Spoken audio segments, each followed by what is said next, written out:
President Biden's visit to Detroit today was to promote the future of electric vehicles, all part of his effort to gain support for his $2.3 trillion infrastructure plan.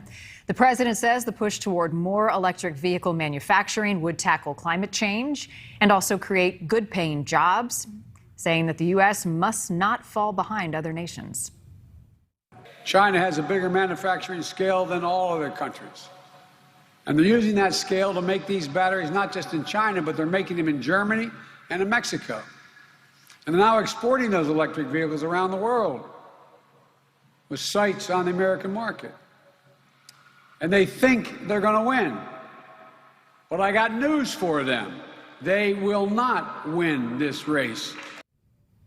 The president says his plan for the auto industry could be transformative. Earlier today, I talked to Gina McCarthy, White House National Climate Advisor, about how soon we could see more electric cars and also pickup trucks on the road, and concerns making them may take away jobs.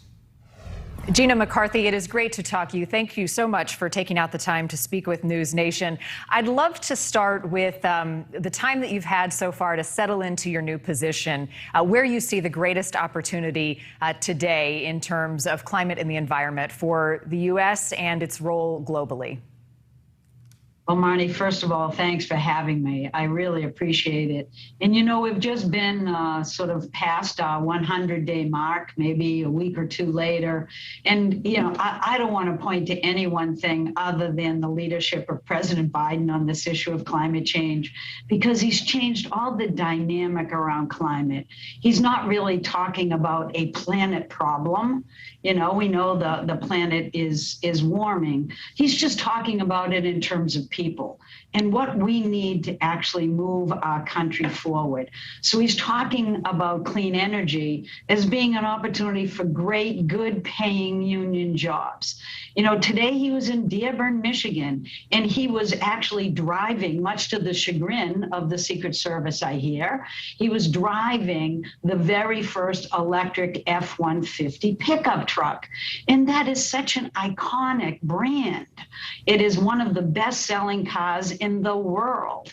And he's driving it to show that electric vehicles are our future. And they are built right here in the United States with union labor, with our United Auto Workers. What would you say to people? What is your message who are concerned about the manufacturing sector and if jobs would be lost because it is essentially easier to make electric vehicles? And as we start to go down that path, people worry about their jobs and their livelihood.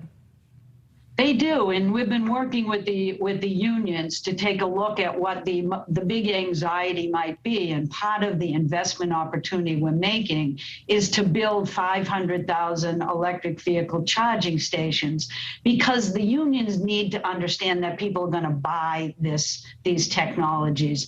And if you happen to see President Biden's face when he was driving that F-150 electric pickup truck, you would know that these things actually perform. Finally, I would just like to get your thoughts on the role that America plays globally when it comes to climate change and protecting the environment. You had said in the past that America would have to eat some humble pie in approaching the global community when it comes to some of the initiatives that the Biden administration wants to put forth. Where does the nation stand now, and what is your greatest hope for what's to come? We are going to be working with those countries to make sure that the Conference of the Parties in Glasgow in November is going to produce a stronger commitment than Paris, one that's in line with what the science is saying, and one that will underpin all of the efforts that President Biden put in place that we're going to invest in through the American Jobs Plan. We have to think of it as our chance to shine, our chance to grow the millions of jobs that we've lost and give people a chance to be a homeowner again, to get where they need to go in a clean and safe style. This is what this plan is all about. And if we move quickly, we can go to Glasgow with a plan intact with other countries joining us and hand our kids the future that they really deserve. We'll be following it closely. Gina McCarthy, White House National Climate Advisor, thanks for your time.